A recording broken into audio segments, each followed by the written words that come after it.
Desde los Andes ecuatorianos, en las mágicas colinas aledañas al río Intag, provincia de Imbabura, nace un café, cultivado con amor por valientes mujeres a las que pertenece la marca Francesca.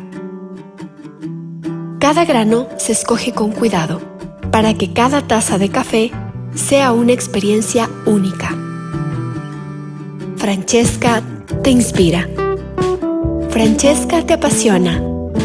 Francesca te enamora. En cada sorbo, descubre lo mejor de ti.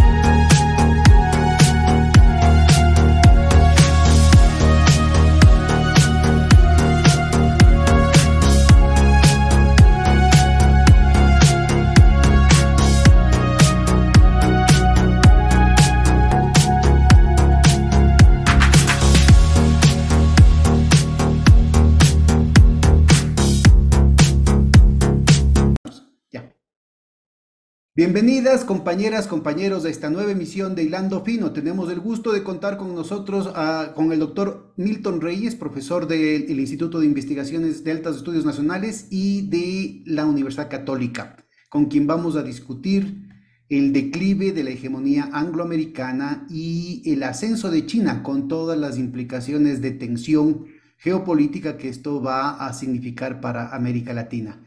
Muchas gracias, Milton, por aceptar la invitación. Bienvenido.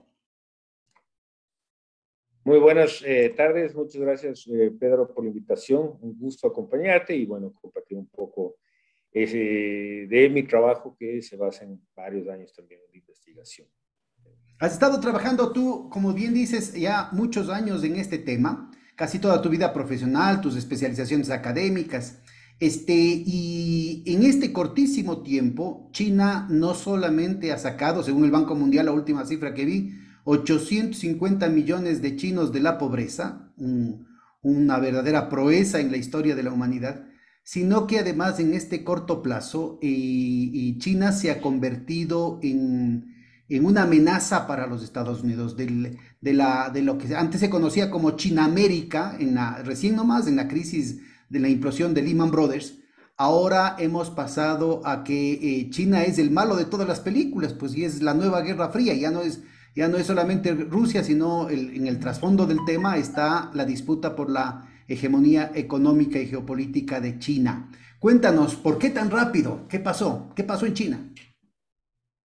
Bueno, lo que tiene más China es el tiempo, ¿no? Entonces, yo no estoy tan seguro que China estaba planificando un ascenso tan acelerado en términos de iniciar esa competencia un poco más frontal. Son las circunstancias, ¿no es cierto? Eh, yo creo que es muy válida la hipótesis que presenta el profesor José Fiori. Él plantea de alguna manera que los Estados Unidos, como todas las grandes potencias de la historia de la humanidad, cuando lideran un determinado orden que ellos mismos establecen, en un momento en que ven que este orden puede ser desventajoso, patean el tablero, ¿no? Entonces eso es lo que ha pasado de alguna manera, especialmente con lo que tiene que ver el ámbito de libre comercio, etcétera, ese mundo, si se quiere, global, de la globalización liberal, que fue construido desde los intereses norteamericanos y de alguna manera China eficientemente pudo ir escalando y justamente en un momento decisivo del ascenso chino, los Estados Unidos parece ser que comienza a desconfigurar a esa globalización de corte liberal, ¿no? Y ahí, por supuesto, ahí entendemos el por qué esa desconfiguración de un mundo global que incluía a Rusia y la salida del SWIFT, forzando a Rusia, ¿no?, la utilización del dólar, y esa, si se quiere, esa de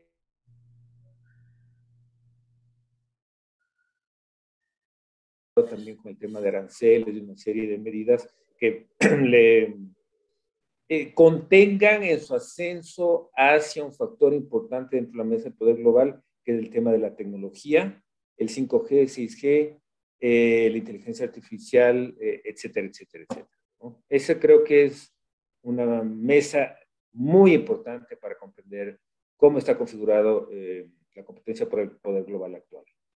Leía un informe de McKinsey, creo que era, de 44 sectores de punta en la tecnología a nivel mundial, que son los que van a cambiar el futuro de la tecnología y de la innovación. China había tenido ya en el 2022 el liderazgo, la primacía en 38. Eso plantea una situación rapidísima respecto a lo que ha sido, por ejemplo, los procesos de industrialización en Japón. Eso tomó 40 años. En el catch-up, digamos, que menciona a Alemania, también significaron 40, 50 años. El caso de China lo ha hecho en un plazo cortísimo. A principios de este siglo, los productos chinos eran sinónimo de mala calidad. Ahora están disputando no solamente en términos de la mejor calidad de la gama, sino también en términos de innovaciones disruptivas. ¿Cómo hace China para poder acceder a estas posibilidades tecnológicas y científicas en un plazo tan corto? Bueno, hay que ver que también en el año 2006 China inicia lo que sería una transición del hecho en China al creado en China. La recuperación incluso de esa cultura tradicional del creado en China. Por supuesto, con una fuerte inversión estatal en todo lo que tiene que ver ciencia, tecnología, patentes. Sin embargo, tenemos que tener claro un factor que puede ayudarnos a comprender que la competencia está compleja. La una es que, pese a los esfuerzos de China, todavía semiconductores, los chips, están atrasados en una o dos generaciones en términos concretos frente a las empresas norteamericanas, que además no solo tenemos el tema de las empresas norteamericanas, sino empresas de otras partes del mundo que están asociadas a empresas norteamericanas y que de alguna manera se rigen por el poder de comando de los propios Estados Unidos, ¿no? Ahora, como te digo, es súper complejo el escenario porque además, por el otro lado, China, en cambio, comanda la producción, por ejemplo, de las tierras raras, que es básico para todo lo que es la tecnología, la construcción de estos mecanismos de tecnología, como los celulares, etcétera. China posee alrededor del 90% de la producción de tierras raras, ¿no? Entonces, la competencia está compleja. Como te digo, es muy difícil prever qué es lo que pase en los próximos años. China tenía programado para el 2050 tener fortalecidas sus capacidades, no solo económicas, sino también sus capacidades industriales, civiles, pero también militares en términos de defensa. Obviamente el tema del poder marítimo también es muy importante. Y no sabemos si efectivamente estos tiempos se adelantaron justamente por la presión de ciertos sectores norteamericanos que comprenden que de no actuar y desarticular la globalización como venía, el ascenso de China podría entrar a competir más fuertemente su liderazgo a nivel global. ¿En qué otras áreas, aparte de ciertos tipos, porque además son cierto tipo de semiconductores, ¿no? Hay otros chips que sí los produce China, pero ¿en qué otras ramas medulares, digamos, de la tecnología China puede tener sectores vulnerables? Básicamente es ese, ¿no? Lo que vemos, por ejemplo, ahorita es que China está invirtiendo decenas de miles de millones de dólares en poder alcanzar primero el nivel de patentes. Ya está alcanzando, pero todavía está un poco por detrás. Pero básicamente es el problema de los semiconductores y el problema de los chips, ¿no? En el caso de los semiconductores, como vemos, hay un mercado que está cooptado directamente por los intereses norteamericanos o de socios norteamericanos. Incluso los Estados Unidos tienen la capacidad de comando para parar la venta, ¿no es cierto?, de algunas empresas de semiconductores que pudieran vender sus acciones de China, por ejemplo, a pesar de que no son connacionales de la industria norteamericana. Sin embargo, los Estados Unidos tienen esa capacidad. Y el tema de los chips, también tenemos que ver que hay una enorme capacidad de rastreo e incluso desconexión de los chips que están instalados en cualquier computadora. O sea, que los gringos, el eje angloamericano, la OTAN, pueden hacer, sabotear a control remoto los chips instalados en todas partes del mundo, una vez ya producidos, una vez ya instalados en productos hechos por China meses o años atrás. Pueden rastrearlo, por lo menos pueden rastrearlo. Es parte del sistema de inteligencia, ¿no es cierto?, de los 5 ojos.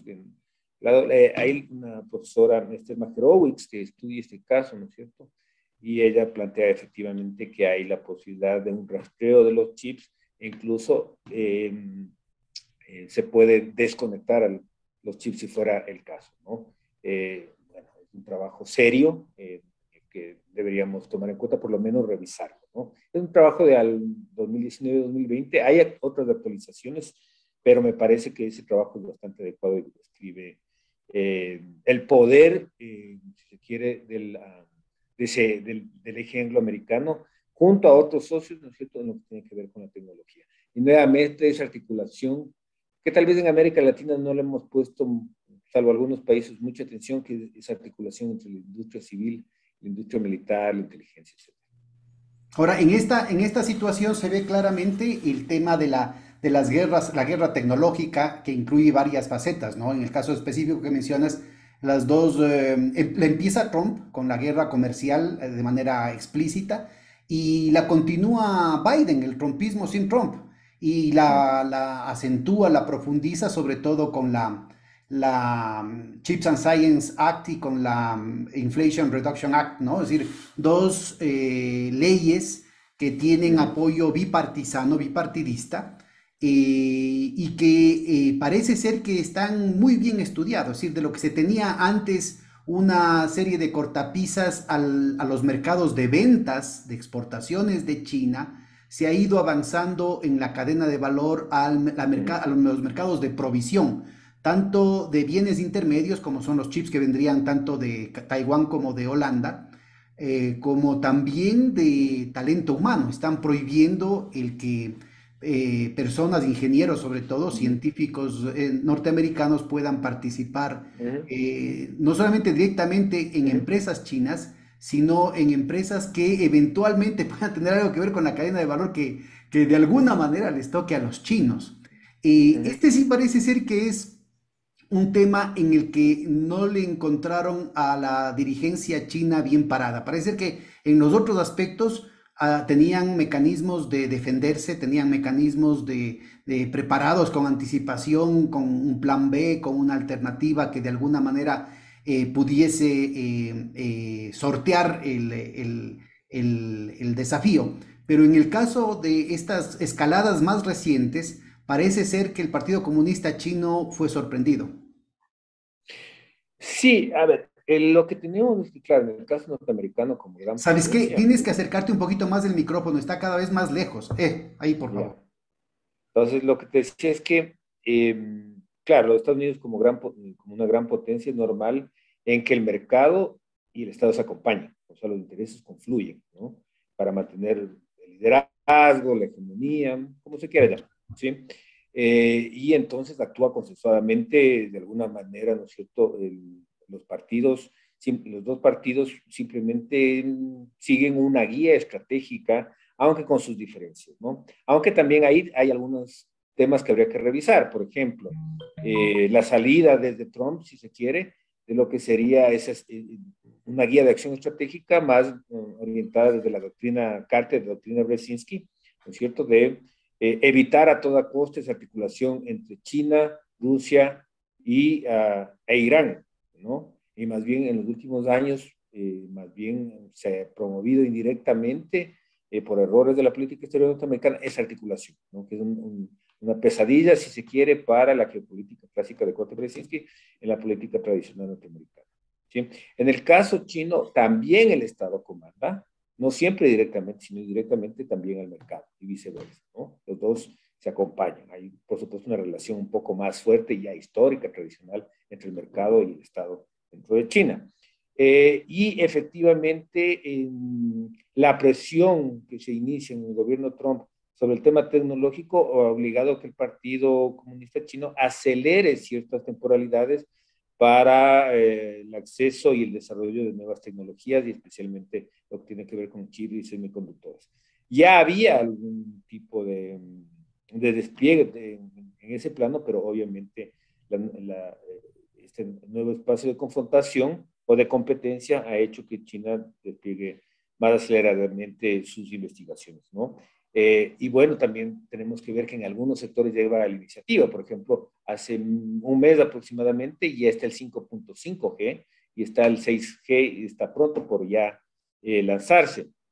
Entonces, en esos sectores, el tema de la computación cuántica también, ¿no?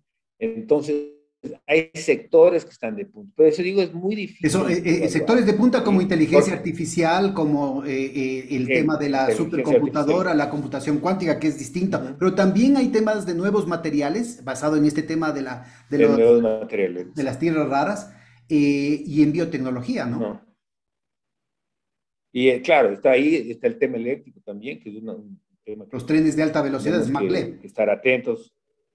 Los, claro, tema magnético. Entonces, la competencia, como te decía Pedro, está dura, está compleja. Es una competencia que no, yo no me atrevería a darla por ganada por ninguna de las coaliciones, llamémoslo así, ¿no es cierto? Pero que nos indica que ese mundo globalizado, ¿no es cierto?, al cual asistimos desde los 80 en lo que es la retomada norteamericana, en donde justamente gracias a un dólar fuerte se hizo de toda la tecnología del mundo a precios muy convenientes, ¿no es cierto?, en el 85, en el Silicon Valley, papá. Y luego más aún después de la caída del muro, ese mundo globalizado, ¿no es cierto?, está dejando de existir, ¿no es cierto? Ya se desconectó a Rusia, que no es lo mismo que haber desconectado a Irán o haber desconectado a otros países del SWIFT, ya se conectó a Rusia e indirectamente, por supuesto, ¿no es cierto?, hay una desconexión frente a los intereses de los chinos. Por lo tanto, parece ser, al menos es mi hipótesis, que estamos en el inicio de una desconexión del mundo globalizado de corte liberal. ¿Nos pudieras más o menos ubicar los plazos, ¿no? Mencionabas que en el 2006 se dio un hito de lo que era el Made in China, que era una táctica que ya le aplicaron, el eje angloamericano le había aplicado en su momento a la reintroducción al mercado de los productos alemanes después de la Segunda Guerra Mundial, luego a los productos japoneses para desprestigiarlos. Se da la vuelta nuevamente aquí y rápidamente pasamos al creado en China. Y creado en China parece ser que era un plazo que se acaba en el 2025, en el que había una cantidad de metas, ¿no? Y hay otro plazo, hay una serie de plazos al 2030 y otro al 2049, los 100 años de la República Popular China, y que van marcando una serie de logros, pero fabulosos en lo que tiene que ver con el alcanzar ciertos parámetros de lo que han sido también los paradigmas de la industrialización, de la tecnología occidental. Pero hay otros en los que China está ya marcando su propio camino, entre otros, por ejemplo, el tema de los trenes de alta velocidad. Cuéntanos un poquito cómo se da esta dialéctica mientras en Occidente, ¿no es cierto? Como tú mencionabas, es la relación entre el complejo industrial militar y las innovaciones que se auspician en esos contratos administrados con sobreprecios que han caracterizado ese mundo desde la Segunda Guerra Mundial, que luego tienen un despliegue comercial civil. ¿No? En el caso chino, la cosa es al revés. El complejo industrial militar chino es más bien raquítico, es muy, muy, muy limitado frente a lo que sería una presencia de producción orientada al mercado mundial y ahora desde la crisis del 2008 hacia el mercado interno. Cuéntanos cómo se dan esas transiciones, ¿no? Entre lo creado en China y lo que depende de tecnología internacional, lo que está orientado al mercado internacional y lo que está orientado al mercado interno. Ya, a ver, vamos a ver que en el caso chino, ¿no? Lo creado en China, retoma incluso la parte tradicional, recuerda ese imaginario, ¿no es cierto?, esa representación que el pueblo chino tiene sobre sí mismo, además, gracias a su larga tradición civilizatoria, pasado también el invento, a las innovaciones, ¿no? Es primero retomar, ¿no es cierto?, esa tradición, si se quiere, civilizatoria. Lo segundo es insertarse dentro de un momento en donde, a través del creado en China, es el tema, obviamente, la ganancia y la plusvalía a través de la innovación, ¿no? Y tercero, tomando en cuenta nuevamente poder aprovechar las tecnologías que están presentes. Nada nuevo, lo hizo los Estados Unidos con tecnología japonesa y alemana en los 80, ¿no es cierto? Y readecuarlo, ¿no es cierto? Sabiendo que además había una cierta debilidad, como te dije, los chips, por ejemplo, que llegaban a China, llegaban, ¿no es cierto?, con una o dos generaciones de atraso para que no pueda igualar a la base tecnológica norteamericana. Entonces, eso, por un lado, hay que observar. Por otro lado, vamos a ver que China ha venido también promoviendo una actualización de la articulación entre el sector civil y militar, ¿no? Sabiendo que la parte militar también jala a ciertos iniciativas civiles, ¿no? Entonces, tenemos que ver que de alguna manera, más o menos, ¿no es cierto?, en otra dimensión, como el Japón de la Revolución Meiji tuvo que modernizarse, esto lo dice Fordham, ¿no es cierto? Perdón, Paul Kennedy, para poder hacer al Japón viable. China de alguna manera también reproduce ciertos elementos que ya han funcionado entre las grandes potencias para poder actualizarse, tomando en cuenta que la visión china es dialéctica y metarrelacional, es decir, tiene una perspectiva de incorporar ideas que hagan eficiente su proyección, ¿no? Y como decías, tiene una proyección al 2049-2050, que era ascender, no buscando una hegemonía plena, sino buscando, desde mi punto de vista, construir lo que sería la reproducción de un mundo chino que pueda articularse en una especie de relacionamiento con otros espacios geográficos u otros mundos, que le permitan hablar, ¿no es cierto?, de negociación entre grandes espacios, entre estados continentales y zonas de influencia, que sería una perspectiva geopolítica de diferente cuña que la perspectiva norteamericana o del eje angloamericano, ¿no? Entonces, ahí tenemos que ver que la parte civil, tecnológica, también está acompañada también dentro de China por los intentos de actualizar el poder nacional a nivel militar, porque China comprende perfectamente, incluso por su historia, ¿no es cierto?, que cuando un país o un ex imperio o un país que está emergiendo, siempre puede ser presa fácil de los grandes imperios tradicionales o los imperios del siglo XX, ¿no es cierto? Es como, se tiene claro que en ese mundo, ¿no es cierto?, si no subes, caes, ¿no? Como decía Norbert Elias, ¿no? Entonces, es un mundo en la competencia de las grandes potencias, es un mundo entre grandes depredadores y obviamente China sabe que si no también desarrolla su poder nacional, puede ser objeto, por supuesto, de ataques, ¿no es cierto?, que van desde su economía hasta ya un ataque territorial, ¿no? Entonces, por eso necesita desarrollar fuertemente también su capacidad industrial y militar. Una de las fragilidades mayores de China y que le sometieron, digamos, a los chantajes y a las presiones de las agresiones imperialistas después de las guerras del opio, más allá del tema militar, fue su incapacidad de generar suficientes alimentos. Tuvieron problemas de hambruna hasta en los años 60, ¿no? ¿Y cómo han logrado resolver ese problema en China? Es claro que han tenido que buscar provisiones extraterritoriales. No es solamente un problema de diversificación climática, sino de falta de suelo cultivable. Pero están también ganándole terreno al desierto. Así es que cuéntanos cómo va dándose esa dinámica y cómo se proyectan los planes de autosuficiencia alimentaria en China. Bueno, en los años 60 y 70, ¿no es cierto? Un poco la literatura debe ser producido en China y también en ciertos sectores de China te hablan mucho del tema de la liberalización, de la mano de obra, de las comunas, que elevó la producción, la reforma y apertura, ¿no? El famoso Chinchi Caifán, etcétera, etcétera. Pero nos olvidamos ahí de analizar la Revolución Verde dentro de China, que fue fuertísima. ¿La reducción de qué? Otra vez, eso tiene la Revolución Verde, ¿no? Ah. La Revolución Verde dentro de China fue fuertísima en términos de inversión del Estado, justamente para promover la agricultura, la revolución en términos de producción agrícola, ¿no? Esto pasó en los 60, los 70, 80, ¿no? Y claro, la primera prioridad para la población china es la alimentación. De hecho, ¿no es cierto?, cuando saludas con un ciudadano chino, lo primero que te pregunta es, ¿ya comiste? ¿no? Entonces los latinoamericanos pensamos, nos están invitando a comer, no, te están invitando a comer, es parte de la cultura preguntarte si ya comiste, si estás bien, ¿no?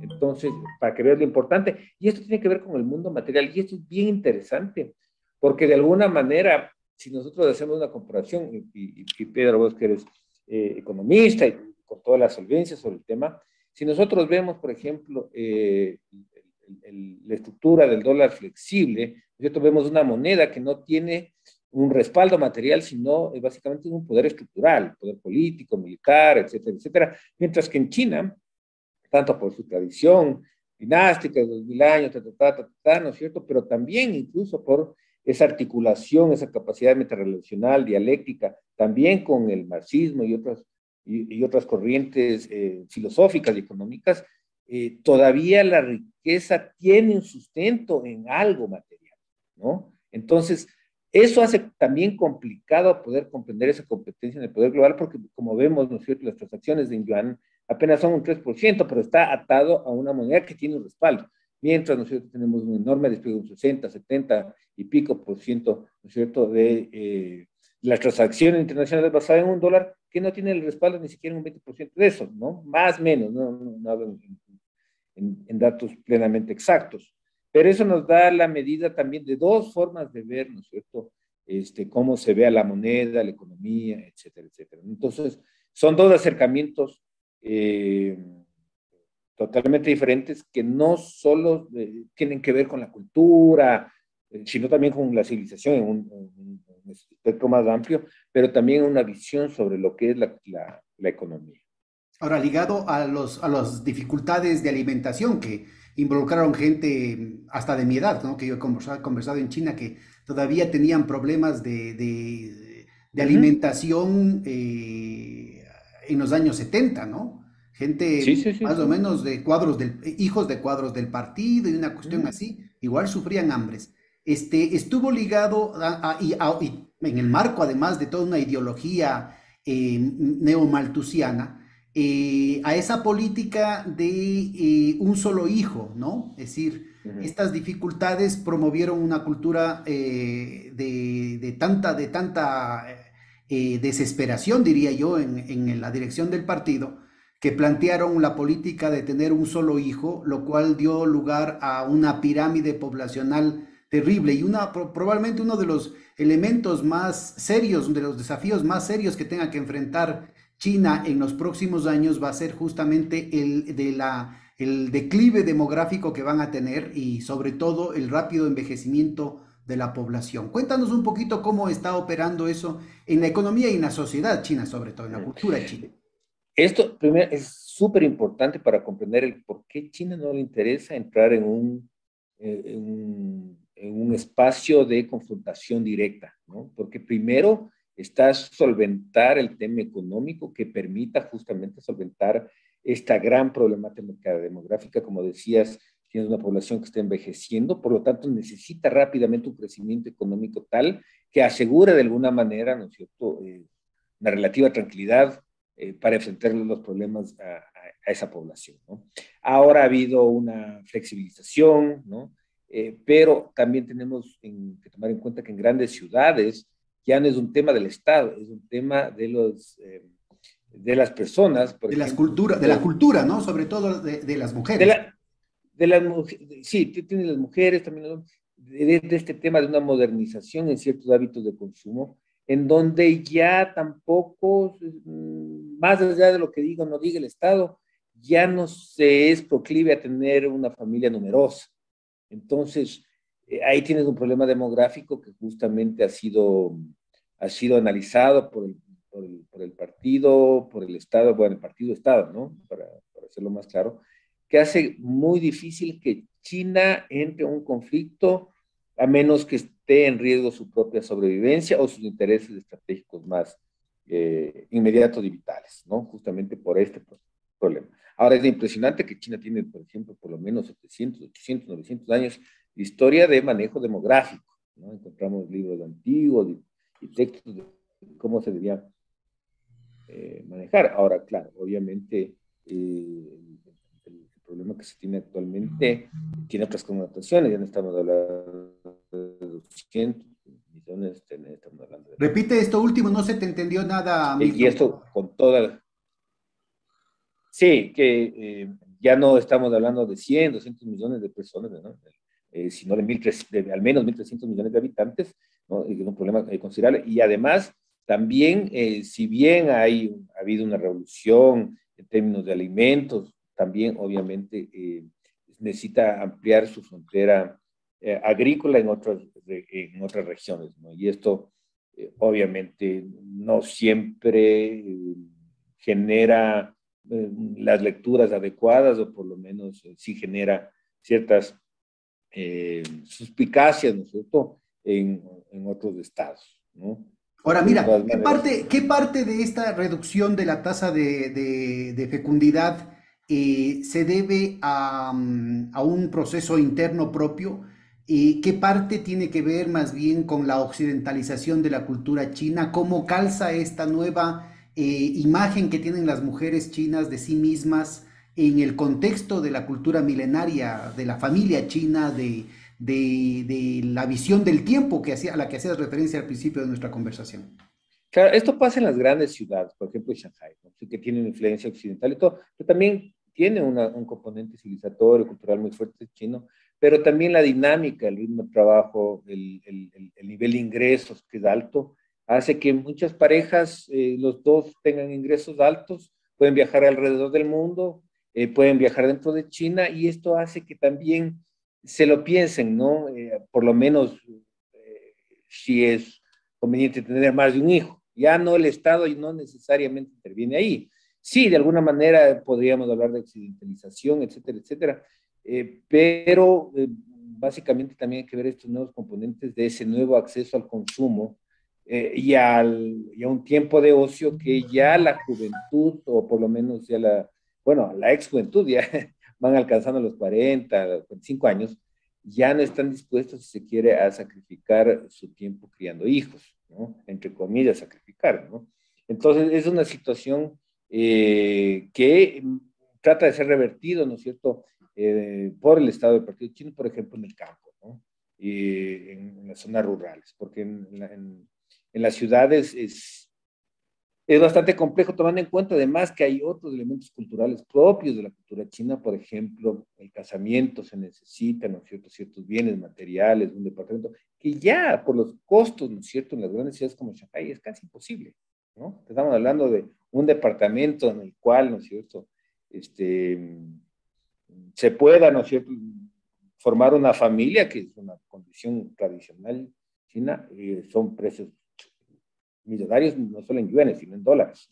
Entonces, sí es un escenario complejo, por eso te digo que el tema demográfico, ya los chinos lo vienen estudiando de 800, 900 años por lo menos, y que en este momento yo creo que es uno de los factores principales de preocupación del Estado, y especialmente el por qué China no estaría mínimamente dispuesto a entrar en un conflicto que no sea absolutamente necesario solamente para salvaguardar sus intereses más estratégicos. Antes de entrar a profundidad a este tema que estás topando, uno de los elementos que define este comportamiento diferencial, digamos, a nivel urbano-rural tiene que ver con la red de seguridad social, que en el campo, basado en la comuna, sigue siendo fuerte, herencia de lo que fue el triunfo mismo, el pilar del triunfo de la revolución comunista y del maoísmo, pero que con la migración a las ciudades, ese sistema de seguridad social es muy frágil. Es mucho más frágil que en cualquier país occidental desarrollado, pero también en algunos casos más frágil que lo que sería en países como el Ecuador o un país latinoamericano. Así es que en el mundo urbano, sobre todo a nivel de los sectores de trabajadores, de asalariados urbanos, de migración reciente, su situación de sobrevivencia es muy fregada, lo que hace que el pensar en la constitución de una familia es muy difícil, ¿no? Sí, es sumamente complicado, pero además tienes otro elemento que parece cruel, pero también te preguntas hasta dónde. Por ejemplo, tienes lugares que podrían ser considerados ni siquiera tercer o cuarto mundo, ¿no es cierto? Y migran hacia las ciudades, y en las ciudades a lo mejor encuentran, ¿no es cierto?, el acceso a bueno, esto ha ido mejorando, ¿no? Antes era un salario muy reducido, ahora es un salario que se ha venido incrementando, pero ahí lo interesante... En 10 años se ha multiplicado por 4 en términos reales, no en el 4%, sino en el 400%. Exactamente, pero en el momento más duro, si se quiere, para esos inmigrantes, que todavía hay condiciones duras para estos inmigrantes, ¿no es cierto? Que, el tema es que por lo menos tienen derecho a la sobrevivencia, porque si fuera llevado por una lógica pura y dura de mercado, ¿no es cierto?, laboral, esa población debería desaparecer desde esa lógica, ¿no? Entonces, a veces te Esa es una de encuentras las con que... críticas que hace David Harvey, ¿no?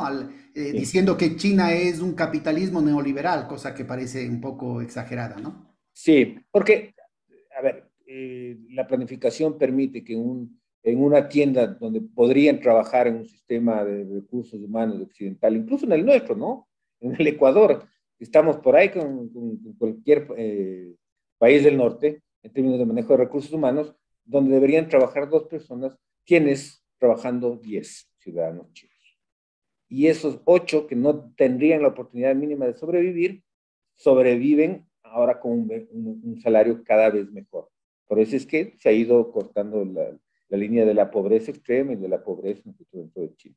Es Entonces, decir, en un inflando, primer momento, ¿te refieres a inflar la burocracia o también en el sector privado? es a todo nivel. O sea, hay una promoción de la contratación, ¿no? De la contratación justamente para por Y lo qué menos incentivo tener... tiene una empresa privada de contratar demasiados, o sea, más allá de lo que necesita? No, a veces, por ejemplo, lo que tiene que ver es con el costo de la mano de obra, por un lado. Y hay otros instrumentos tributarios, etcétera, etcétera, ¿no? Que ayudan a paliar. Pero la idea del Estado es promover el empleo. Así no sean las mejores. ¿Por qué se ha tardado tanto el Estado chino en promover, el Partido Comunista chino, hablemoslo así, Ujú. en promover un estado de bienestar más en los estándares occidentales, ¿no? Parece que es muy importante para ellos el disciplinamiento de la fuerza de trabajo como tal.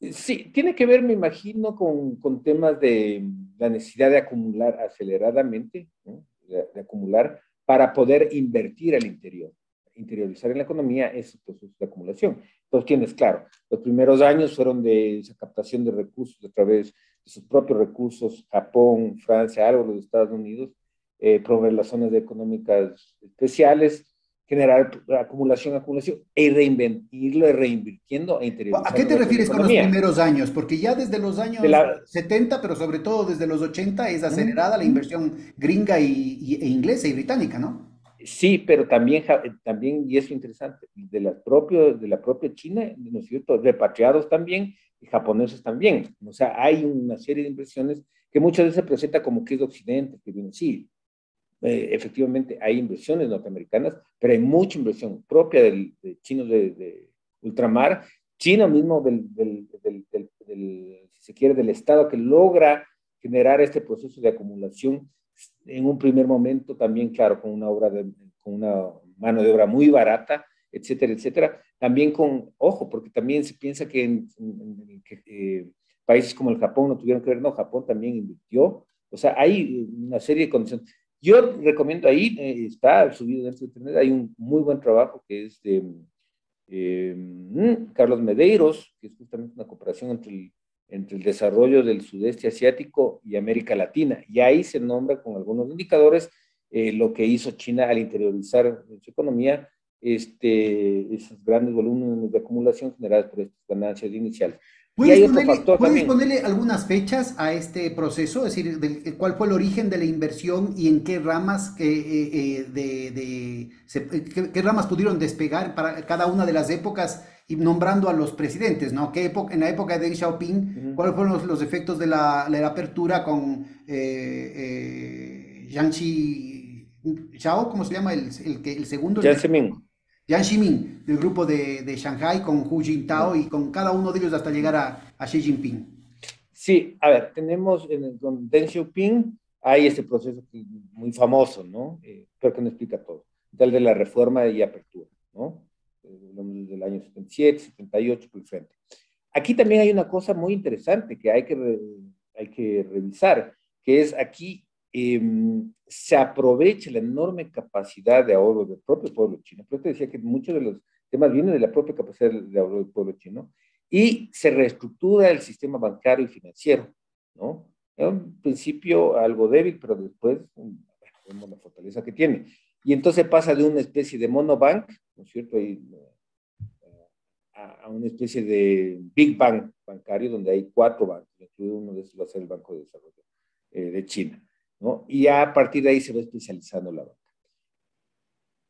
Es enorme cantidad de recursos de ahorros, porque recuerda que también el pueblo chino tradicionalmente, ¿no es cierto?, tiene una capacidad de ahorro enorme, dedicado también a los estudios de los hijos, a la vejez, una enorme cantidad de recursos, sirvió también para potenciar el financiamiento, ¿no es cierto?, la producción, industria. A esto sumémosle, ¿no es cierto?, toda esta iniciativa, estrategia de captar recursos, tanto propios como de otros países, como del propio, De la diáspora los china. pobladores de la diáspora china, etcétera, ¿no es cierto?, en lo que serían las zonas económicas especiales. Esto al mismo tiempo promovió, ¿no es cierto?, poco a poco, durante el inicio de los 80, que se vaya interiorizando esas ganancias de esa acumulación en otros sectores dentro de China. No solo sectores económicos, sino sectores territoriales propiamente dicho, ¿no? A pesar de que todavía hay una preeminencia de la costa este, sí, de la costa este, ¿no es cierto? Sería de su costa este, donde se asientan tal vez las industrias y los negocios más solventes, pero sin embargo vemos como el Estado también ya planifica temas para Xinjiang, Sichuan, etcétera, otras provincias más del interior. Luego tenemos un asentamiento del modelo, ¿no es cierto? Hay el problema de Tiananmen, hay una espera, si se quiere, estratégica, el partido Estado recompone la figura, y luego viene Jiang Zemin que va aumentando el sistema, pero que todavía, si se quiere, todavía encontramos un fuerte componente donde existe una extracción fuerte de plusvalor a la mano de obra de los trabajadores chinos, ¿no? Y claro, ya posteriormente, ya vemos, por ejemplo, con Hu Jintao, ¿no es cierto?, comienza un nuevo proceso que ya venía antes, ¿no?, pero que podríamos hablar es fortalecer de alguna manera el mercado interno y en base a una proyección externa, que también ha venido siendo no criticada en el sentido de que siendo visto como perversa, sino siendo tratado de superar en tanto que se ha reconocido que el mercado chino ha venido siendo demasiado susceptible a las exportaciones, o sea, es muy susceptible al sector externo. Entonces, por supuesto, es justamente alrededor del 2005, 2006, cuando comienza una crisis de alimentos, liviana, relativamente liviana, desde los años 70, que se comienza a plantear, ¿no es cierto?, ya años atrás del going out, going global, y aquí en 2006, el tema de la necesidad del creado en China.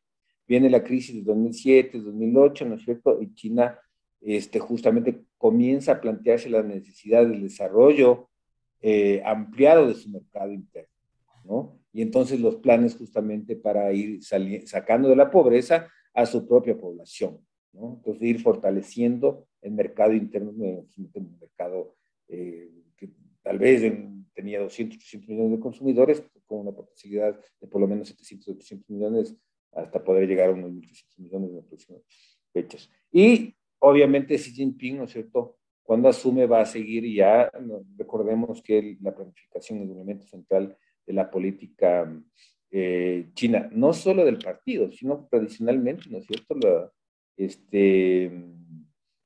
el Estado chino siempre promovió, ¿no?, una visión, una mirada de largo plazo, porque básicamente su mirada es de al menos mediano plazo a largo plazo, pero cuando hablamos del mediano plazo y largo plazo, en el caso chino estamos hablando para nosotros de larguísimo plazo, ¿no?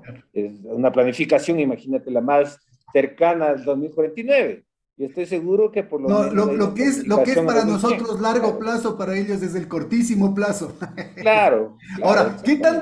qué tanto de eso en tu visión, de lo que vos has percibido, son etapas que se van cumpliendo? Es decir, el mercado externo con promoción de exportaciones, apertura a la inversión extranjera totalmente generosa, salarios bajísimos.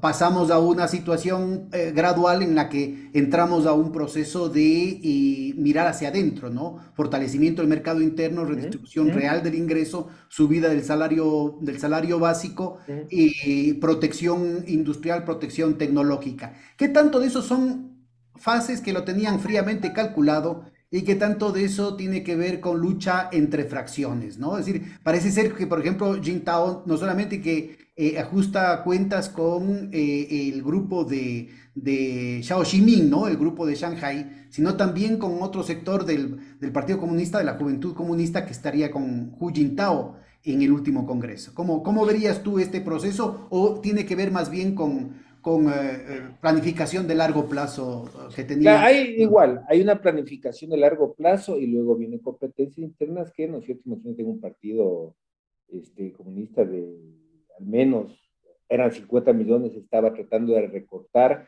para que exista mayor calidad, es lo que se decía, ¿no? Imagínate lo que es la disputa, porque además se discute en serio, ¿no? Mucha gente piensa que la toma de decisiones es un viserazo y esto, no, se discute muy fuertemente, ¿no? Dentro de incluso en las universidades donde hay pensamiento Inclusive yo he político en visto serio. en ciudades pequeñas, ¿no? Yo he visto que es un tema más o menos cotidiano el que la gente sale a manifestarse, ¿no? Pequeños Sí, sí, grupos, sí, es sí. normal que la gente salga a manifestarse en Ujú. pequeños grupos y a veces esa manifestación puede tener cuestiones, digamos, confrontativas, pero otras veces es simplemente el tratar de una afirmación de alguna festividad, de algún tema específico, Ujú, ambiental, de alguna cuestión con respecto ujú. al río, ¿no? Que yo presencié y que la gente lo veía así, igual las autoridades como digamos, se veían entre la espada y la pared en el sentido de que tenían que mantener el orden, pero que al mismo tiempo es otro tipo de relación Es con otro tipo de respecto a la relación. ciudadanía, ¿no? Sí, además porque esto tiene que ver también con esa visión confuciana, ese orden confuciano, ¿no es cierto? Que por lo menos tiene 2000 años desde que fue asentado en la dinastía Han, que es buscar la intermediación, o sea, no, la ganancia absoluta por una de las partes eh, no es bien vista, no se procura eso. Todo este tema del justo medio, de buscar, ¿no es cierto?, el mediar, es parte de la tradición Que además es un civilizacional. capitalismo, ese capitalismo confucianiano tiene un compromiso con la comunidad, ¿no? Es decir, el municipio apoya a su campeón local, digamos, un empresario privado local que puede tener Ujú. éxito, viajar al exterior, convertirse en millonario, pero él siempre se debe a su municipio, ¿no? Y se debe a la familia china, que es otra cosa que nosotros, bueno, en el confucianismo, ¿no es cierto? Todo está atravesado por la piedad filial y la familia.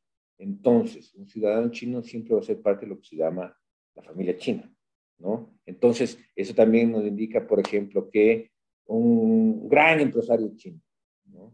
Dentro de China, pero uno que estuvo su familia hace 100 años, hizo mucha fortuna, siempre regrese a ver a la propia China, es parte de su familia, Y ¿no? eso pasa Entonces, también con minorías, por ejemplo, los uigures, que ahora también son parte del proceso de labor de zapa que tienen las potencias occidentales desde hace décadas con los uigures de origen musulmán o con otras minorías. ¿Cómo ves vos esa situación? hay una relación que te podría decir que es compleja, pero en donde tienes detractores y tienes también en las minorías acercamientos muy fuertes donde también el Estado tiene políticas concretas por esas minorías. Por supuesto, ¿no es cierto? Hay sectores dentro de las minorías que claman por mayor autonomía, como es en cualquier país del mundo, ¿no? Hay sectores en donde se han venido involucrando, promoviendo cambios normativos, jurídicos a favor de sus propias nacionalidades, el Estado ha podido ir procesando, y hay otros sectores, ¿no es cierto?, donde reclaman mayor autonomía. Y es un tema muy complejo que ahí sí, por ejemplo, claro, para algunas potencias es fácil hacer esa crítica cuando no abren puertas de adentro, pero nosotros que tenemos ese problema sabemos que es un problema, si se quiere, de soberanía, en donde haríamos muy mal estar criticando cuando nosotros también tenemos problemas. O la misma, por ejemplo, países como España, ¿no? Que es muy proclive en algunos casos, por ejemplo, algunos políticos a criticar a China cuando tienen ese mismo problema con el caso, por ejemplo, de los vascos y los catalanes, ¿no? Es un problema más complejo, ¿no? Que el que se presenta, ¿no es cierto?, en Y redes vos como qué caballito de batalla. posibilidades le ves de que pueda triunfar una agenda de desestabilización y de desmembramiento como lo que sucedió en Yugoslavia, en en Rusia, en la antigua Unión Soviética, con Tíbet, con los uigures y con otras regiones de China?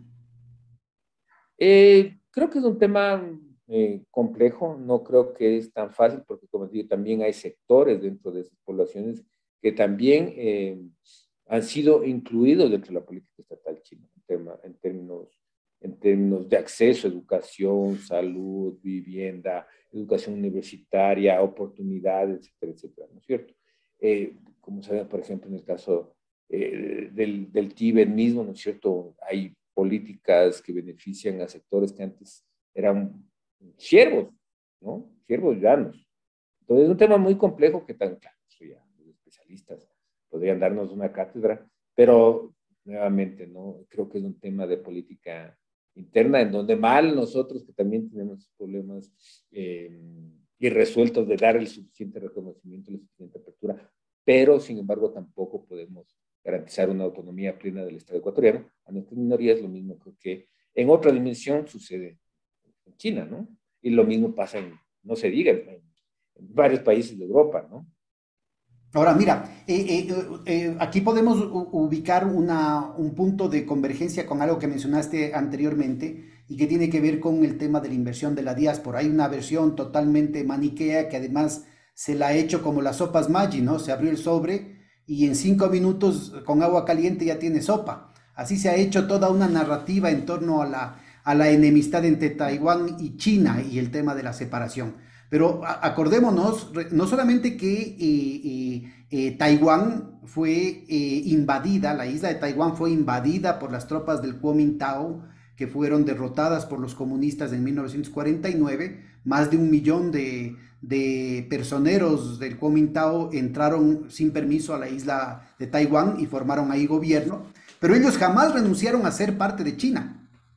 Es más, ellos se Sí. reivindicaban ser China y esperaban que el resto del continente se una a la isla, ¿no? Es decir, eso es muy importante ubicar. Pero luego viene lo que tú mencionabas, que yo creo que es sustancial, que es el hecho de que Taiwán, intereses muy importantes, intereses capitalistas muy importantes de Taiwán, han invertido desde muy temprano en el proceso de industrialización de la China continental. Cuéntanos cómo se da esa relación y cómo se han ido estableciendo las cadenas de valor, por ejemplo, en el tema de los semiconductores y cómo en el último año, en los últimos 2 años, eso ha intentado artificialmente de plantearse como dicotómico.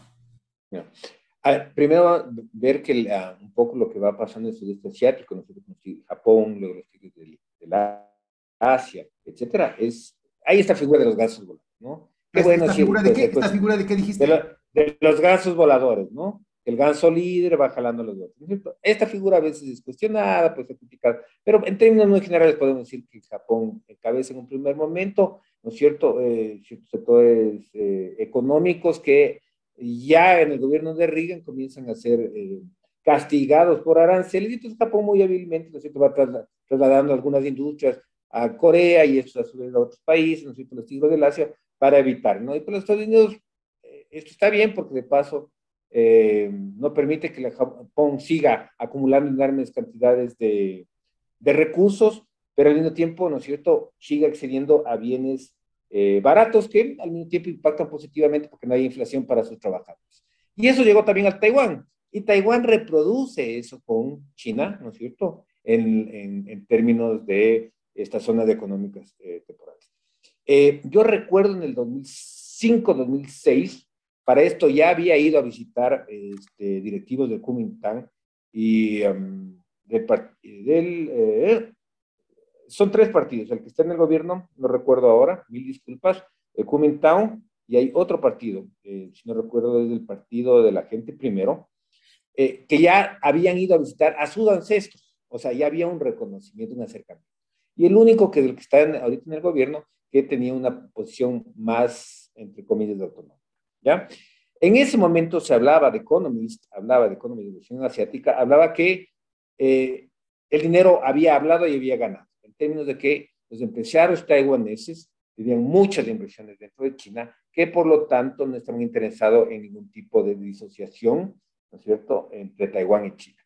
Pero en la vuelta de la esquina, de años 2007, 2008, para el frente, ¿sí?, en la crisis mundial, recordemos que es China el que compra de largo, ¿no es cierto?, una serie de insumos que garantiza la estabilidad económica de Taiwán en plena crisis financiera mundial, ¿no? Entonces se da la vuelta, si se quiere, a la relación, entre comillas, de cooperación, dependencia, hay varios otros temas. Y esto incluye inversiones de largo plazo, inversiones industriales. Inversiones de largo, y compra, en comercio, ¿no? Recuerdo, si no estoy mal, si no recuerdo, en 2007-2008, China termina comprando más de lo programado, como 10 mil millones de dólares más. Claro que la economía no es una cosa enorme, pero que ayuda a la economía taiwanesa en ese momento de relativa crisis provocada por la crisis financiera mundial. A lo que me voy es que China ya deja de ser quien recibe, ¿no es cierto?, esa cooperación, entre comillas, a través de la inversión dentro de sus zonas económicas temporales y otros negocios, industrias, y comienza ¿no es cierto?, a través del comercio, que es un tema muy dinámico dentro de la China, tiene varios componentes ahí muy interesantes para el poder nacional chino, aunque parezca que es un tema marginal, comercio súper poderoso dentro de la estrategia china. Entonces comienza a atraer a varios sectores de la propia Taiwán, ¿no? Ahora, por supuesto que tenemos ahí un escenario complicado. Lo que sí vemos también es, nuevamente, que tenemos a una China que ya tiene la capacidad de esto lo dicen los propios comandantes de navales de Estados Unidos en la región, ya China tiene superioridad dentro del mar de China, ¿no? Entonces eso vuelve a generar ciertas suspicacias y ciertos acercamientos entre ciertos sectores independentistas taiwaneses y la política norteamericana, sabiendo que el poder marítimo chino, que no es global, pero regionalmente ya tiene... Me parece que es una línea argumental muy, me parece que la has ilustrado muy bien. Hay una cantidad de factores internos y no solamente culturales, sino que muestran que más allá del carácter y de la cultura y de las tradiciones chinas, hay una serie de factores objetivos que muestran claramente que no está en el interés del Estado chino ni del Partido Comunista Chino el proyectarse como una potencia global amenazante, como quieren presentarle la OTAN y el eje angloamericano, ¿no? Aquí tienes un elemento que en cambio sí es claro, que es la necesidad de China de establecer una política, digamos, en términos de Gramsci, ¿no? Sería de legitimidad antes que de coerción, con respecto a lo que serían sus vecinos. Y esto incluye países con los que en el pasado muy reciente, inclusive del propio Partido Comunista, tuvieron una serie de desaciertos, ¿no? Como podría ser Vietnam. Vietnam, siendo un partido socialista, tiene una situación de muchas heridas con respecto a la política exterior china en los años 70 y 80. Lo mismo podría decirse con respecto a ciertas zonas de la antigua Indochina, ¿no? Hay una parte de la diáspora que empezó también, por ejemplo, digamos, Deng Xiaoping, de las primeras visitas que hace es a Singapur, y la diáspora china en Singapur, con los intereses vinculados a Gran Bretaña, pero también la de Hong Kong, son protagonistas de los procesos de inversión en la China continental. Luego también en algún momento se vira la tortilla y es la China continental la que empieza a invertir los flujos, ¿no? Y esto se está marcando de manera muy, muy significativa, ya no solamente en términos de capitales de inversión, sino de obras de infraestructura y de tecnología, o sea, con un costo hundido de capital fijo, marcado en torno al proyecto de la nueva ruta de la seda. Cuéntanos cómo está definiendo esto, está redefiniendo esto, la geopolítica de que ha estado imperando, digamos, después de la Segunda Guerra Mundial de los ejes angloamericanos. Tenías una presentación, de pronto hay algunos Sí, mapas sí, que sí, valdría sí. la pena mostrarlos. Con mapas ahí es mejor aún, ¿no? Porque vamos a observar cómo esa cosa que, ¿no es cierto?, genera cierta resquemor, que es la geopolítica, etcétera, tiene un condumio ahí bastante interesante para explicar. Solo antes de poder revisar, ¿no es cierto? Veamos acá. Eso. Tenemos, ¿ya? Ponle, Tenemos que ver, ¿no es cierto? ponle pantalla completa, por favor, aquí abajo. Ya.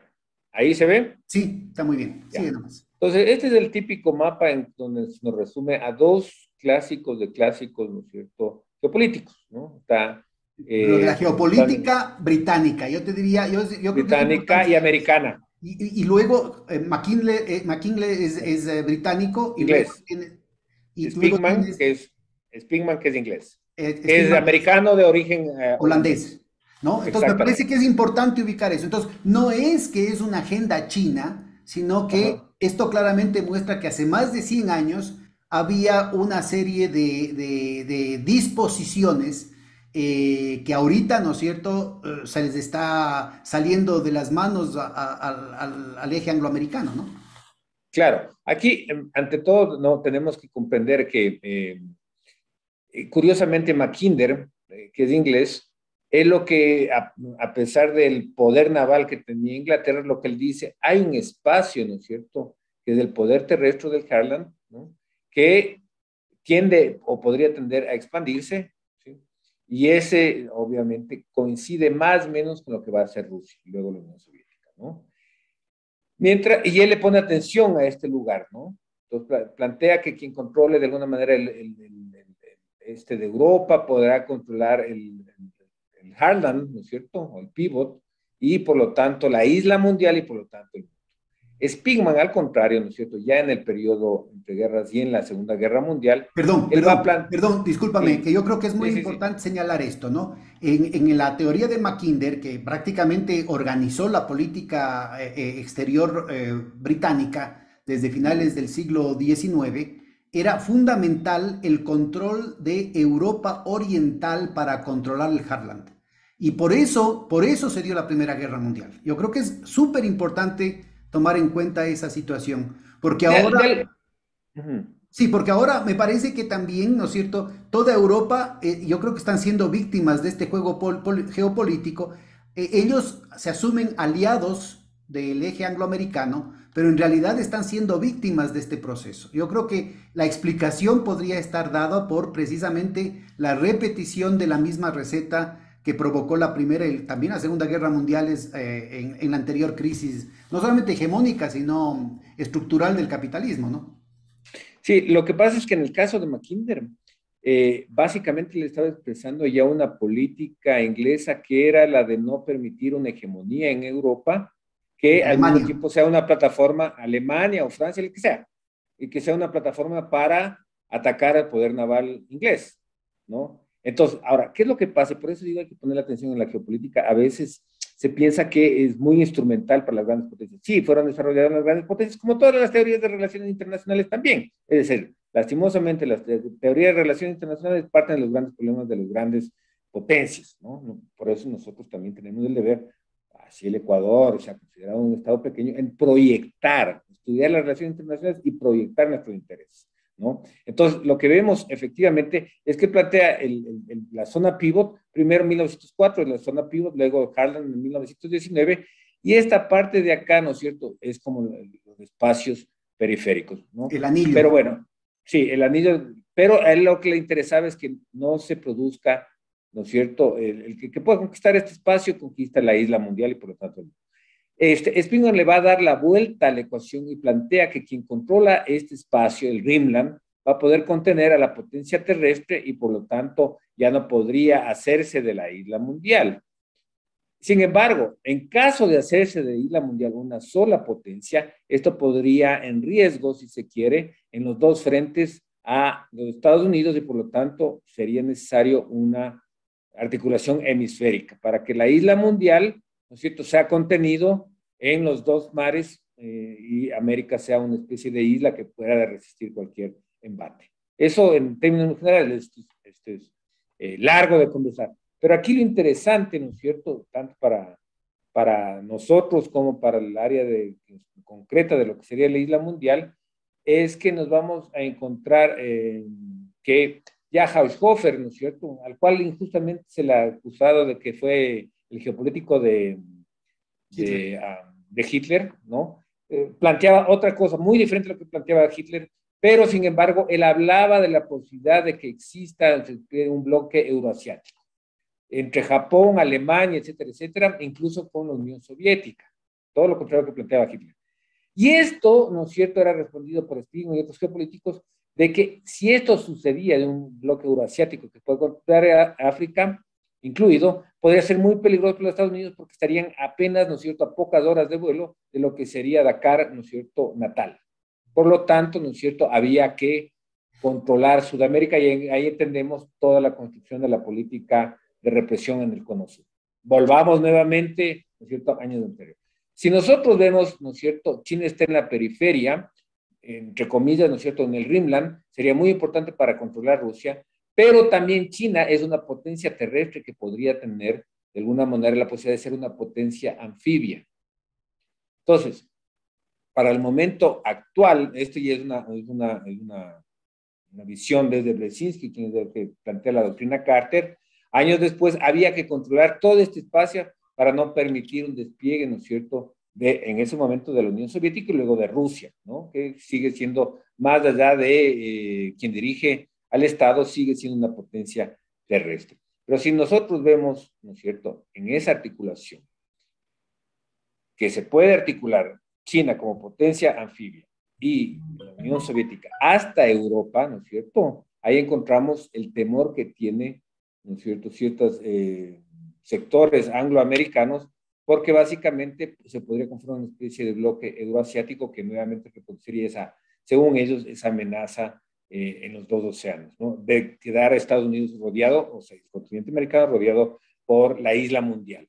Y si vemos, ¿no es cierto?, aquí, en este espacio, una de las zonas de fisura o de choque, tenemos justamente es Ucrania. El propio Brzezinski dice que justamente sin Ucrania, Rusia sería apenas un país asiático, un estado asiático. Por eso es importante para Rusia el tema de Ucrania. Y nosotros vemos, ¿no es cierto?, en cambio, en el caso chino, que su mayor concentración de interés es en su vecindario, ¿no?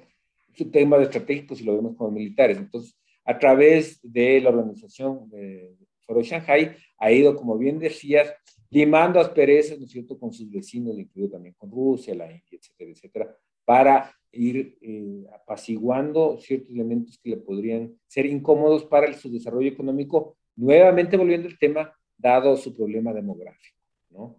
Entonces, ahora, lo curioso es que si nosotros vemos este mapa, ¿no?, de estos dos mapas, el tanto del Rimland como de Brzezinski, y comparamos con la nueva proyección de la ruta de la seda, vamos a ver que es un espacio, ¿no es cierto?, estratégico. No de ahora, porque esta es la nueva proyección, pero ya desde antes. O sea, este espacio geográfico, antes de que exista proyección de Mackinder, de Spiegelman, etcétera, etcétera, ya era parte de una proyección, ¿no es cierto?, del comercio internacional y con una centralidad fuerte, ¿no es cierto?, en la ruta de la seda china, ¿no? Entonces, eso me parece que es muy interesante y ahí te demuestra, no que la geografía determina todo, pero sí como que genera ciertas pulsiones también, la ruta, la geografía, el medio ambiente, la producción, los recursos, ¿no es cierto?, para que ciertas zonas Pero eso yo creo que nos ilustra global. claramente. Mira, yo creo que es importante esos mapitas. Primero porque, bueno, ese mapa antiguo, ese mapa de la ruta de la seda histórica, muestra primero el hecho de que ese fue un elemento civilizacional de miles de años, de más de 1000 años, o sea, por lo menos 2000 años, que ha sido totalmente eliminado de nuestros libros de textos. Yo creo que ninguno de los compañeras que nos están oyendo debe haber oído en sus libros de historia el tema de la ruta de la seda. Eso yo al menos lo descubrí. A mí que me encantaba siempre la historia, lo descubrí ya de viejo. Segundo, el hecho de que cualquiera de estas iniciativas que significan obras de infraestructura, te falta aquí la del Ártico, ¿no? O sea, hay otra ruta de la seda que es a través del Ártico, que significa Sebastián, apertura de comercio, es decir, no estamos planteando, no estamos planteando aquí una disputa entre capitalismo y socialismo, sino que estamos hablando de inversiones en infraestructura de miles de millones de dólares que están involucrando a países con distintos regímenes económicos, políticos, con distintas culturas, distintas religiones, pero todos ellos salen del designio de la agenda angloamericana. Y ahí yo creo que ahí está el problema, porque ya no es la bronca de, como quieren plantearnos, ¿no? Contra de la libertad y la democracia en contra de los regímenes totalitarios, sino que resulta ser que es en contra de más de 100 países pues, que están involucrados en estas inversiones. Sí, claro, lo que vemos es justamente que lo que hace China a través de, este es apenas un esfuerzo porque además va articulando ya movimientos estratégicos anteriores, por ejemplo, comercio, inversión extranjera directa y financiamiento, ¿no?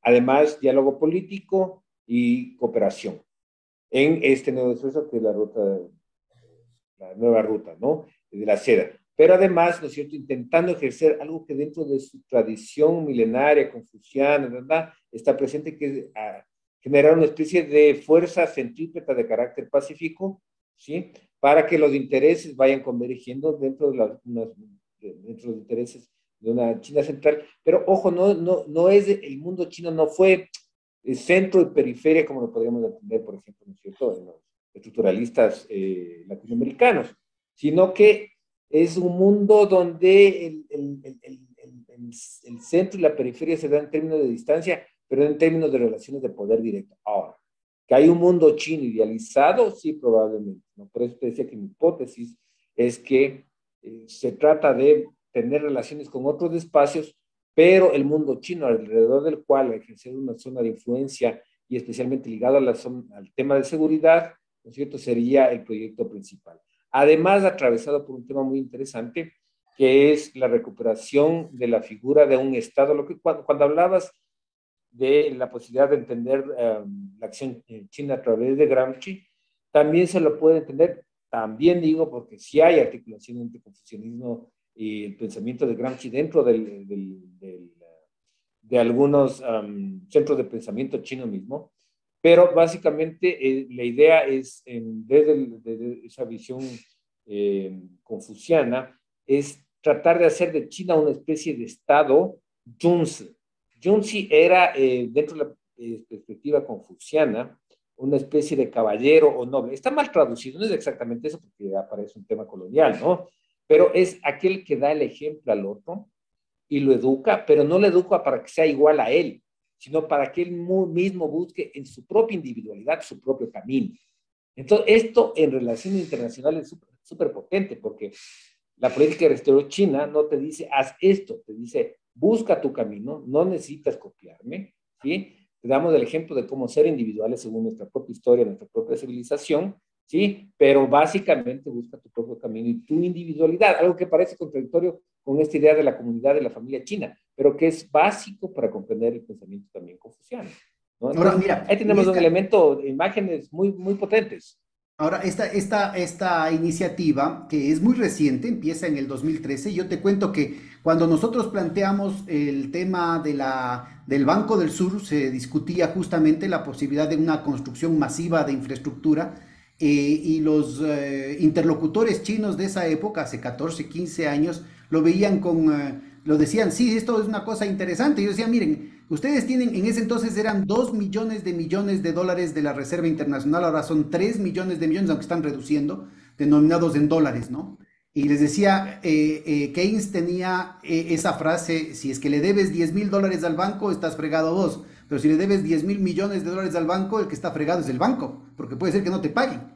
Y entonces, en ese momento, en el 2008, 2007, 2008, 2010, todavía ellos estaban muy escépticos y se lanza la iniciativa en el 2013.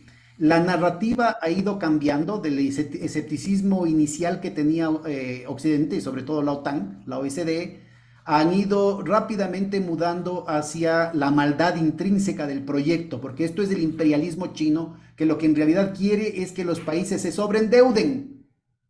Y en efecto son Ujú. inversiones multimillonarias, lastimosamente también denominadas en dólares. Yo creo que ahí está el talón de Aquiles de todo el diseño. Y que eso lo discutimos en su momento con economistas chinos en el 2000, en el 2009, 2013, tuvimos varias discusiones respecto a esto. Pero que lo han hecho en inversiones gigantescas en dólares, en miles de millones de dólares, que ya han generado sus primeras víctimas, Sri Lanka y posiblemente Pakistán, para no hablar de algunos países africanos. ¿Cómo ves vos el problema de la posibilidad de una crisis de la deuda y cómo tienen pensado manejarlo los economistas chinos?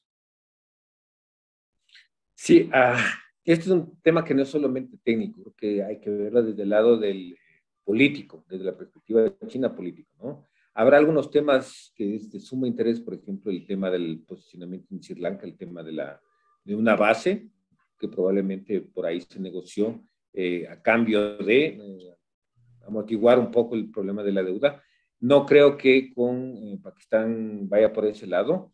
Me parece que toda potencia en ascenso, incluidos los Estados Unidos, ¿no es cierto? En ese momento Inglaterra, tiene que presentar alguna ventaja, nuevamente tomando a Gramsci, para legitimar su hegemonía, ¿no? O su ascenso, por lo menos. En el caso de China, me parece que las condiciones de la deuda no va a hacer que intente desposicionar, para ser redundante, su posición como potencia en ascenso y con posibilidades de convertirse, ¿no es cierto?, en un competidor por el poder global con características ya a nivel de hegemonía.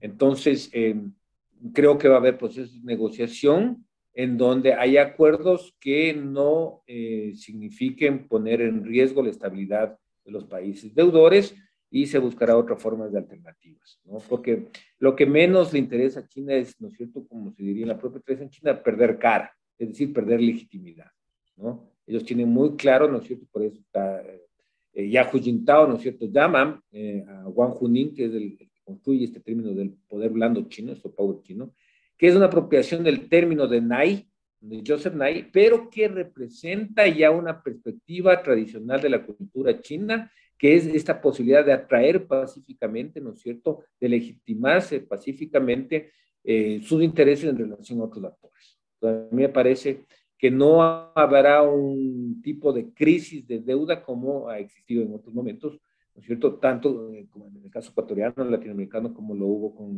históricamente de Inglaterra, Francia, Estados Unidos. ¿No? Y bueno, los multilaterales, Y ni en toda digo. esta disputa, en toda digamos, que no es solamente una disputa geopolítica, no es una disputa de cosmovisiones, de horizontes de Uh civilización -huh. inclusive, de convivencia pacífica o no.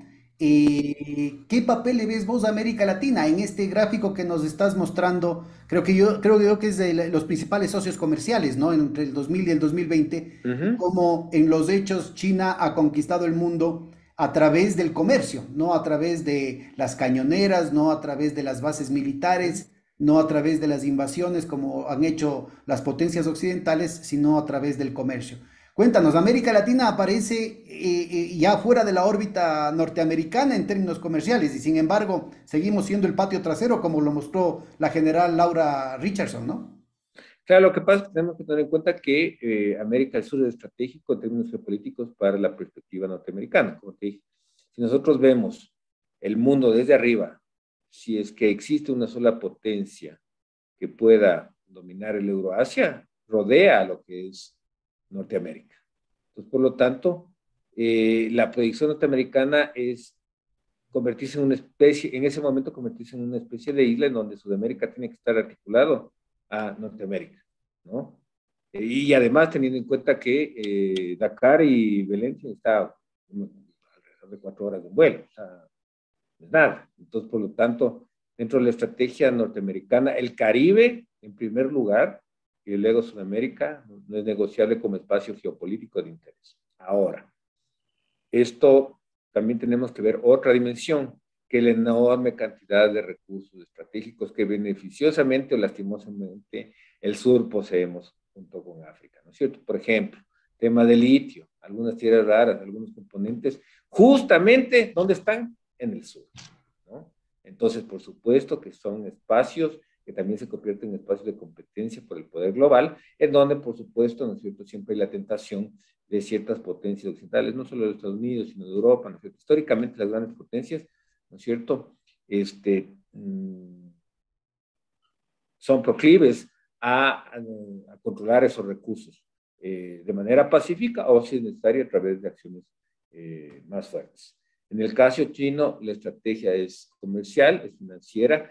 Comercial es muy interesante, decía, porque hay grandes ganadores a nivel comercial dentro de los propios países y estos grandes ganadores también comienzan a tener poder económico y cuando se tiene poder económico también se asciende en los intereses políticos y entonces comienza a desconfigurarse los bloques que no necesariamente fueron monolíticos, pero sí había de alguna manera un consenso de articulación mayor, ¿no es cierto?, a bloque angloamericano. Entonces comienza también a fraccionarse, porque por más que algunos de los países occidentales diga que no entre más China, ya los intereses comerciales, los intereses en términos económicos son tan fuertes con sectores emergentes dentro de esos países que es muy difícil hacer esas asociaciones comerciales que llevan a otros. Bueno, pero igual un argumento similar, Milton, podría haberse hecho en el caso de Europa Occidental y sobre todo de Alemania. Era imposible el desconectar Alemania de Rusia porque la provisión de energía barata, de materias primas, era vital para la estructura de costos de Alemania. Y en un año han revertido todo eso sus socios íntimos, los que más los quieren, pues los Estados Unidos. Como decía Kissinger, es peligroso ser enemigo de los Estados Unidos, pero puede ser letal el ser amigo de los Estados Unidos. Sí, pero en ese caso vamos a ver que también estamos hablando de un momento muy concreto en donde, recordemos, ¿no es cierto? Y esto nuevamente citando al profesor José Luis Fiori, ¿no es cierto? Que me parece que tiene unas imágenes muy potentes. Quien construyó el sistema, ¿no es cierto?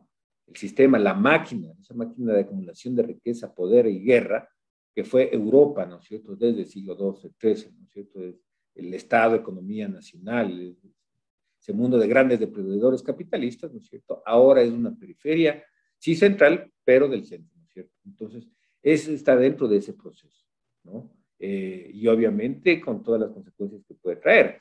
Si fuera puro interés nacional, ¿no es cierto?, obviamente Alemania hace rato ya se hubiera acercado más a Rusia. Pero esto no quita que, ¿no es cierto?, en algún momento también estas nuevas crisis, etcétera, lleve a que Europa comience a revertir, no intento hacer una bola de billar, una bola de cristal. De cristal acerca de esto, pero no es descabellado pensar que en algún momento, ¿no es cierto?, los grandes poderes europeos estén tentados también a reconformar su poder nacional, como lo hizo Rusia después de haber quedado devastado tras la disolución de la Unión Soviética. Recordemos. Ahora, esto aplicado a América Latina, ¿qué es lo que significa? Yo te digo, en la desesperación del declive hegemónico angloamericano, ellos están dispuestos a sacrificar a un aliado tan íntimo como es Europa Occidental y sobre todo Alemania.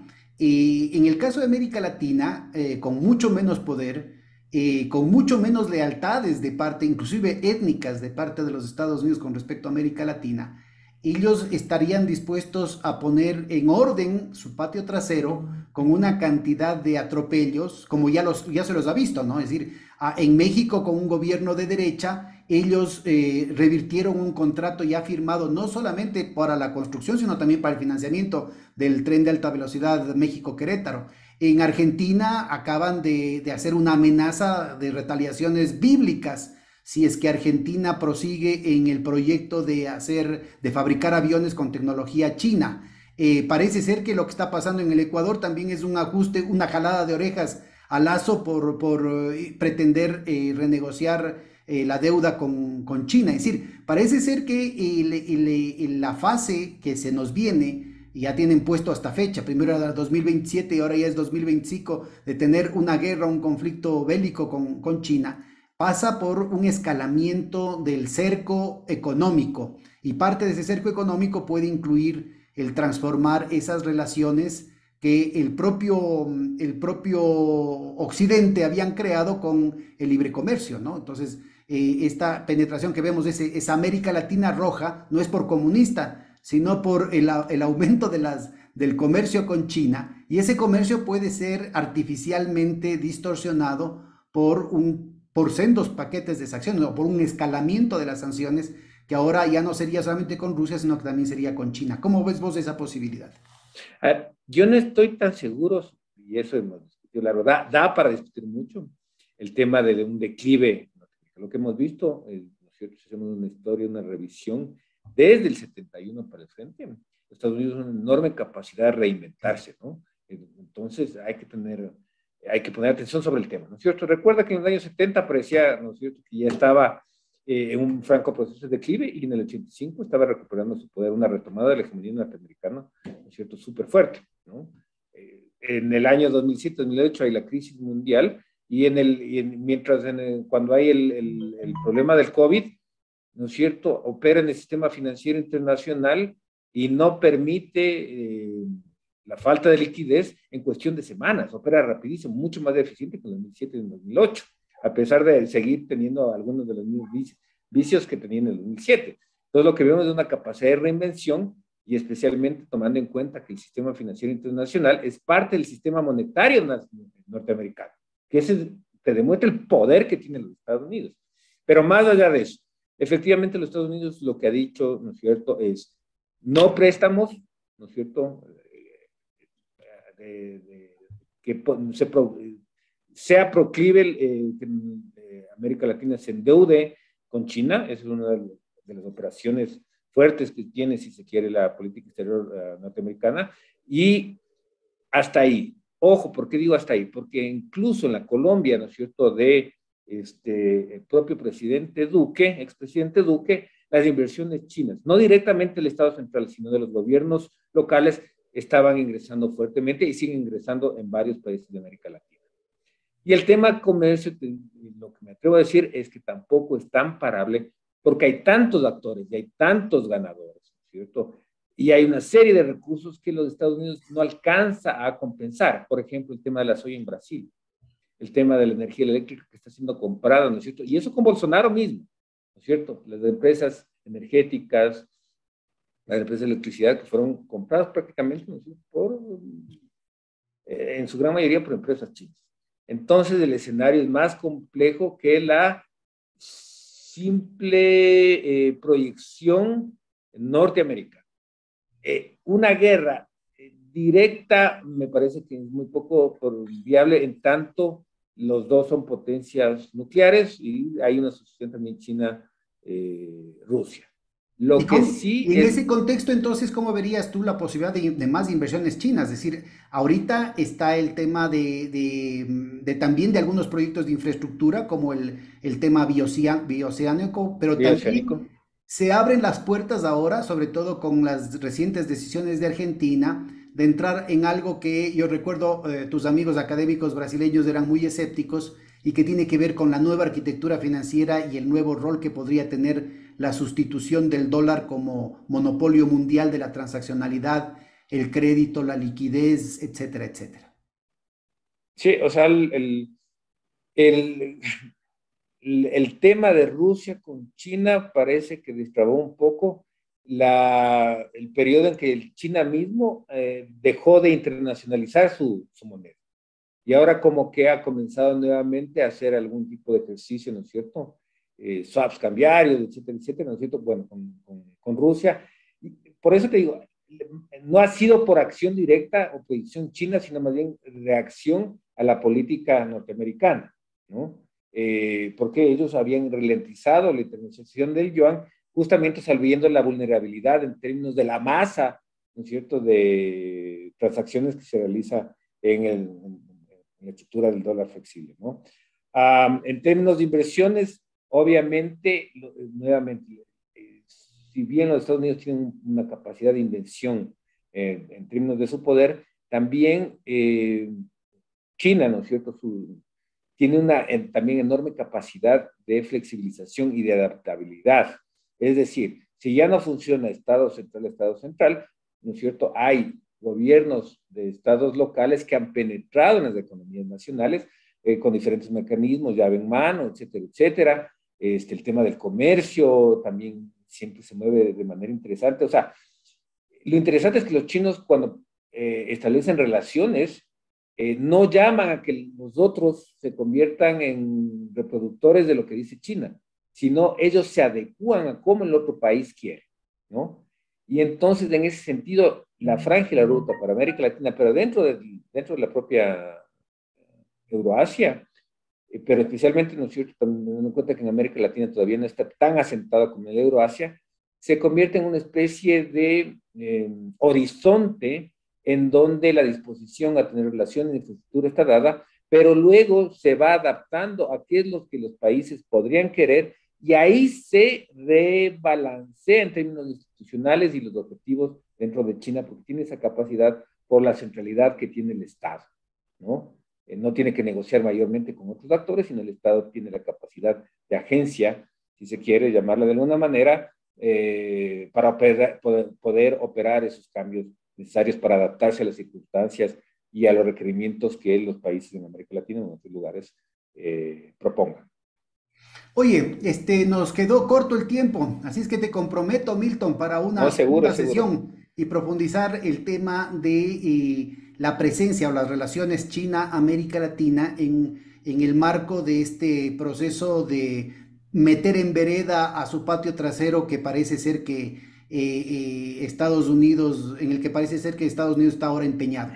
Te agradezco muchísimo tu gentileza. Unas palabras No, finales para muchísimas cerrar la gracias. sesión, Milton. No, muchísimas gracias, Pedro. Un gustazo y bueno, sí, quedemos comprometidos a conversar, ¿no? Hay mucha tela que cortar y, y especialmente tratar de hacer un acercamiento que proponga varias dimensiones, más allá de la parte económica, política, ver la parte sobre la construcción de ideas, de imágenes civilizacionales, siempre es interesante porque nos alumbra desde otra perspectiva cómo es este tema de la competencia global. Ahora no podemos hablar mucho de Rusia, pero también está como otro gran jugador. Muchísimas gracias, Pedro. Bueno, quedo a tus órdenes. Me avisas cuándo la próxima sesión. Hasta la próxima Perfecto, sesión de Hilando Fino, ¿ah? perfecto.